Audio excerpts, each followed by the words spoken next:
माता पिता के गुजर जाने के बाद उन्होंने 2 जेड़ के पशु छल्ले छोड़े। एक पर एक छोटी काली सांप की आकृति बनी थी और दूसरे पर एक छोटे कुत्ते की। मेरी बहन ने तुरंत कुत्ते वाला छल्ला छीन लिया और मेरे पास केवल काली सांप वाला छल्ला बचा। बहन ने कहा कि कुत्ता वफादार होता है, इसलिए वह उसे लगातार खिलाती रही ताकि वह सोने के सिक्के उगले। इस तरह वह अमीर लड़की जैसी जिंदगी जीने लगी। लेकिन बहन खर्च करने में बिल्कुल संयम नहीं रखती थी और पागलों की तरह कुत्ते को और ज्यादा खिलाती रही ताकि वह और ज्यादा सोना उगले। आखिरकार कुत्ता यह सहन नहीं कर पाया और फटकर मर गया। वहीं दूसरी तरफ काला सांप दूसरों की किस्मत को चूस कर मुझे पोषण देता था, लेकिन मुझे हमेशा यह गलत लगता था, इसलिए मैंने उसे फिर से छल्ले में सील कर दिया और अपनी मेहनत से धीरे धीरे अरबपति बन गया। लेकिन बहन को इससे जलन होने लगी और एक दिन उसने क्लास रियूनियन में मुझे जहर देकर मार डाला। मरते समय मैंने उसे गुस्से में चिल्लाते सुना, अगर तुमने मेरा काला सांप नहीं छीना होता तो आज अरबपति मैं होती। जब मैंने फिर से आंखें खोली तो देखा कि बहन अपने कुत्ते वाले छल्ले को नापसंदगी से देख रही है। तभी मुझे समझ आया कि मैं पुनर्जन्म ले चुका हूँ। मैंने नीचे देखा। पिछले जन्म में मेरे और बहन के खून से मालिक बनने के बाद ही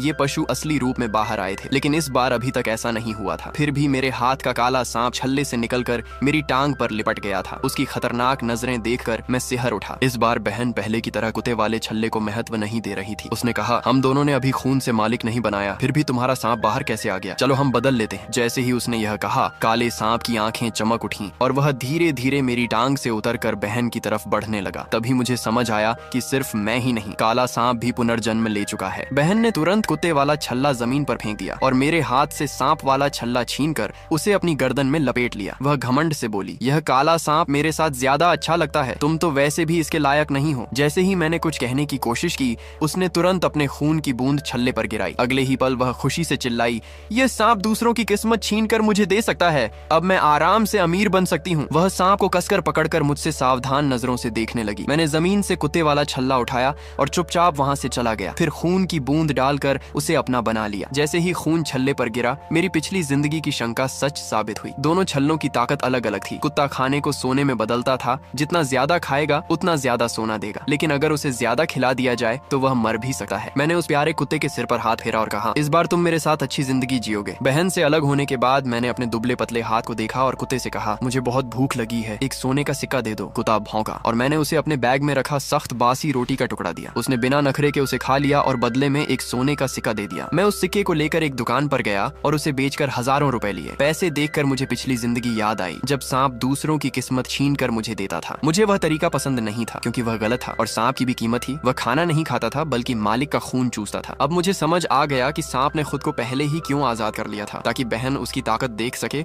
और उसे अपना ले। पिछली जिंदगी में मैंने सांप की ताकत का इस्तेमाल नहीं किया और अपनी मेहनत से अरबपति बना, लेकिन उस दौरान मैंने अपने स्वास्थ्य को नजरअंदाज कर दिया, जिससे मुझे गंभीर पेट की बीमारी हो गई। इस बार मैंने अपने पैसों से ढेर सारी आइसक्रीम और मसालेदार स्नैक्स खरीदे जो मैं पहले नहीं खा पाता था। पेट भरने के बाद मैंने इस बार बिजनेस शुरू करने के बजाय दुनिया घूमने का फैसला किया, ताकि पिछली जिंदगी की अधूरी इच्छाएं पूरी कर सकूं। मैंने कुत्ते को जबरदस्ती नहीं खिलाया जैसे बहन ने किया था। धीरे धीरे वह खुद ही मुझे सोना देता रहा और मैंने कुछ ही समय में लाखों रुपए जमा कर लिए। वहीं दूसरी तरफ बहन सांप की मदद से लोगों की किस्मत चुराकर एक बड़ी निवेश कंपनी में ऊंचे पद पर पहुंच गई। उसके चुने हुए हर शेयर की कीमत बढ़ने लगी और वह शेयर मार्केट की महारथी बन गई। लेकिन मैं जानता था कि वह खुद कुछ नहीं जानती। ये सब सांप की वजह से था। बाद में उसने लाइव आकर लोगों को अपने साथ निवेश करने के लिए बुलाना शुरू कर दिया। अपने खरीदे हुए शेयरों की बात करते हुए वह दावा करने लगी कि वह सबको अपने साथ अमीर बनाएगी। इंटरनेट पर कई विशेषज्ञों ने तुरंत बहन की कड़ी आलोचना की, यह कहते हुए कि यह सिर्फ उसकी अस्थायी किस्मत है। अगर वह लाइव आकर लोगों को निवेश करवाएगी तो एक दिन सब कुछ खो देगी। उस वक्त देखेंगे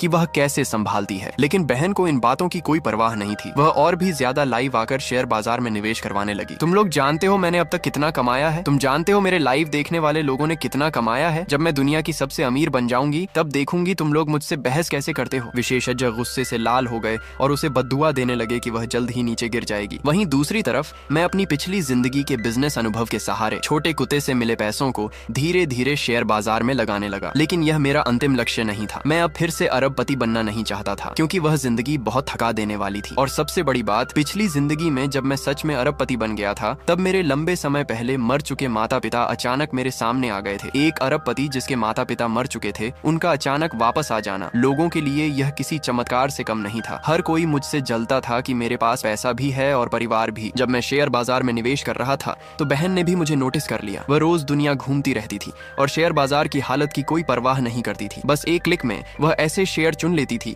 जो जल्द ही तेजी से बढ़ने वाले होते। जब उसने देखा कि मैं अपने 1 लाख रुपए को कई शेयरों में बांटकर निवेश कर रहा हूँ तो उसने तुरंत मुझे फोन किया और मजाक उड़ाते हुए कहा, क्या बात है, तुम भी मेरे साथ शेयर बाजार में कमाना चाहते हो? तुम्हारी सोच कितनी छोटी है। तुम्हारा वो छोटा कुत्ता भी बेकार है, तुम भी बेकार हो। उसे फेंक दो और मेरा लाइव देखो, मेरे साथ निवेश करो। मैंने उसकी बातों को नजरअंदाज कर दिया और बस हंसकर उसकी तारीफ कर दी। अब मेरी निवेश रणनीति के कारण मेरी संपत्ति करोड़ों तक पहुंच चुकी थी और इस बार मेरी समझ और नजर पिछली जिंदगी से कहीं ज्यादा बेहतर थी। अब मेरे पास इतना पैसा था कि मैं आराम से जी सकता था। मैंने अपने छोटे कुत्ते को अब पहले जैसा खाना नहीं दिया। अब उसे बढ़िया चीजें खिलाने लगा, अबालोन, सी फूड, सब कुछ। और मैंने उसे सख्ती से मना कर दिया कि वह मुझे अब सोने के सिक्के न दे। मैंने उसके सिर पर हाथ फेरते हुए कहा, मेरे पास अब काफी पैसा है, तुम्हें अब मेरे लिए सोना निकालने की जरूरत नहीं है। तुम जो चाहो खाओ, मैं तुम्हें खाने के लिए मना नहीं करूंगा। लेकिन मुझे बहन की एक बात याद आई, कुत्ता वफादार होता है। भले ही मैं उसे रोकता रहा लेकिन वह चुपचाप मेरे लॉकर में सोने के सिक्के भरता रहा। समय बीतता गया और बहन की प्रसिद्धि बढ़ती गई। लोग उसे शेयर बाजार की देवी मानने लगे। उसने अपनी खुद की कंपनी भी शुरू कर ली और एक ही रात में अरबपति बन गई। जब मैं घर पर बैठकर शेयर बाजार के रुझानों का अध्ययन कर रहा था तभी बहन अचानक घर लौट आई। उसके शरीर पर इतने महंगे गहने थे कि मेरी आंखें चकाचौंध हो गईं। उसने मेरे सिर पर हाथ रखा और घमंड से कहा, भाई क्या तुम्हें पता है आज मुझे किसका फोन आया? मैंने उसकी बातों पर ध्यान नहीं दिया और अपने छोटे कुत्ते को गोद में लेकर कंप्यूटर स्क्रीन पर नजर गड़ाए रहा। जब उसने देखा कि मैं उसे नजरअंदाज कर रहा हूँ तो वह नाराज नहीं हुई बल्कि खुद ही बोलने लगी, हमारे मम्मी पापा का फोन आया था। ये सुनते ही मेरा शरीर ठंडा पड़ गया। मेरे हाथ से कुत्ता लगभग गिर ही गया था। मैंने खुद को संभालते हुए कहा, तुम क्या बकवास कर रही हो? हमारे मम्मी पापा तो बहुत पहले ही मर चुके हैं। लेकिन बहन मुझे तिरस्कार भरी नजरों से देखने लगी।